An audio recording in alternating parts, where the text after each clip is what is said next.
All right, what up, everybody? Haven't made a video in a while. Don't have that many followers, so I don't really care. The one thing I do have to pay attention to, and everybody should pay attention to, is the things that you say, because might bite you in the ass later, you know. So I've made a couple topics on that kid 6ix9ine, you know, and today is May 7th or 8th, like May 7th, I think it is. And, you know, I have my opinions on the kid, you know. The only opinion I have on him is the music, you know, and I fucking love it, you know, even more now. Yeah, he might be in jail and that, but the shit that he says gets me, like, pumped up. Makes me want to fucking grab my gat, fucking put it in your head and fucking blow your whole shit back. You know what I mean?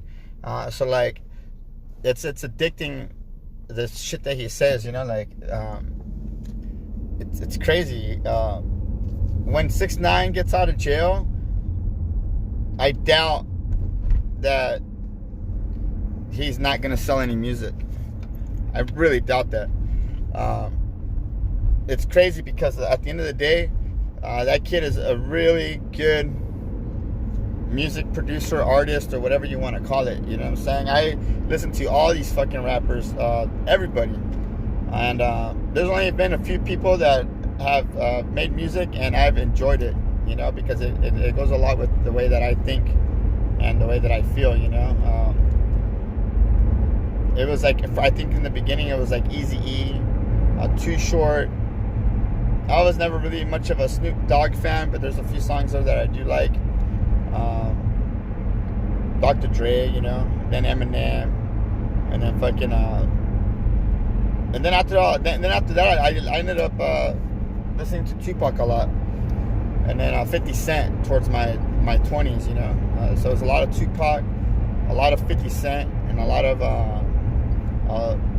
Little Uno, fucking a Mexican rapper out here in San Diego. Probably the best rapper that I've heard, you know, the shit that he says. That goes with what I go with, you know, like real gangster shit. You know what I mean? When you want to be a gangster, you listen to these kind of people and you want to do what these people do, right? Then 6ix9ine came out, and his shit was a little bit more graphic, you know. And so his like not giving a fuck and like his whole way of being, it's that's what you want, you know, like you want to be this fucking bad motherfucker, you know. Unfortunately, he didn't realize that being a bad motherfucker, you know, that at the end of the day, like there's you know, law enforcement and people that are a lot smarter than you that are gonna figure it out if you are doing something really that has something to do with that, you know. But like I said, it's just music, and it should be things that, like, that's why the Bible talks about you shouldn't idolize anybody, you know, because these things get in your head, and you want to be like that, you know, like other people, you know. You want to, Jesus always, you know, he's like the guy you're supposed to be looking at. But if you can listen to all that and still know there's a God, it stops you from doing the shit that they're talking about. But they are a bad influence. All of them are a really bad influence on people, because once it gets in your mind, it's a way of living, you know.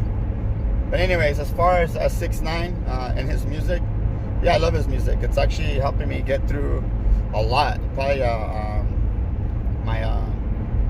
my marriage is I'm fucking 40 years old, and my marriage is coming to a like end, and I listen to this music every single day, and it makes me not give a fuck, you know. And I'm fucking 40, so I can only imagine what younger people, you know, think when they hear it. They probably want to go do the same shit, you know. Not me though. I can't do that stupid shit. But I like to listen to the music. It gets me pumped up and makes me stop. It makes me even talk about it, you know. Anyhow, yeah, you know. So I was telling some guy the other day, you know, like, oh, you know, what do you think's gonna happen, you know, when what he's saying is, what do you think's gonna happen if he, like, how long will he last when he gets out, you know? That's what I think. I think the same thing will happen to if somebody touches that kid when he gets out, whether you like it or not, you're probably gonna get dealt with, you know. maybe some fan, somebody that actually likes him, might fuck you up if you do something to him. And as much as people don't like to admit it, there's a lot of people that like that kid. You know, I don't know what he's in there for. I don't know what he's telling on. You know, from what I hear, from what I think, is he's telling on people are trying to blame him for some shootings, and he's not taking the blame. It's actually, what do you want him to do? Take the blame? Fucking, you know, like the guy's making millions. You know, he can fucking live where the fuck he wants and have all the girls he wants and have all this fun, you know, and you think he's gonna give that up for taking the blame for whatever somebody else did? Now, if he did the shit, then he should admit to it and not let anybody else take the blame for him, you know. But you know, everybody always talks a big game, you know, like yeah, of course, if you shoot someone, right? If I go and I shoot somebody and I'm there with my friend and he tells on me, that's snitching, you know. But if both of us don't get caught, and they find out their own and they bring us both in, you know, if I was his friend, I wouldn't have him take the blame for me anyways. You know, I'd have to take my own shit. You know, I guess if you call that snitching. I mean, now if somebody else shot somebody and I was there and they try to blame me for it and I had to take the blame, I'm not taking that fucking blame. And if you let me take the blame for some shit, you're gonna get fucked up when I get out of jail, like really bad. Don't play that shit. You know, I give a fuck who you know, who you are, none of that shit. So to each their own, you know. Everybody, like I said, there's a bunch of people out there who think they're bad motherfuckers and they do a whole lot of talking, and that's all it is, a whole lot of talking. You know, I have a lot of friends, you know, and lately I've been making friends with like a lot of different people, you know. I've been making friends with a lot of black people lately. I used to have like maybe like, you know, 5 black friends, maybe 6. Like I consider my friends. But lately I've been making fucking 10 times that, like on a monthly basis. Like I just go and talk to black people just because, you know, just because I want them to know that I don't dislike them, you know, especially after watching like all these videos of racial profiling and all this stuff, you know. I come to realize that there's a lot of black people that think that the whole world thinks of them in a certain way, and they probably do, you know. I never thought about it because I'm not black, you know, and so I don't, you know, I can't tell you the kind of life I live. I feel that I feel people don't fuck with me, you know, not even the police. I think that they used to fuck with me a lot when I was doing really bad, you know. And I don't know. I haven't been pulled over, talked to. I don't know. I think that I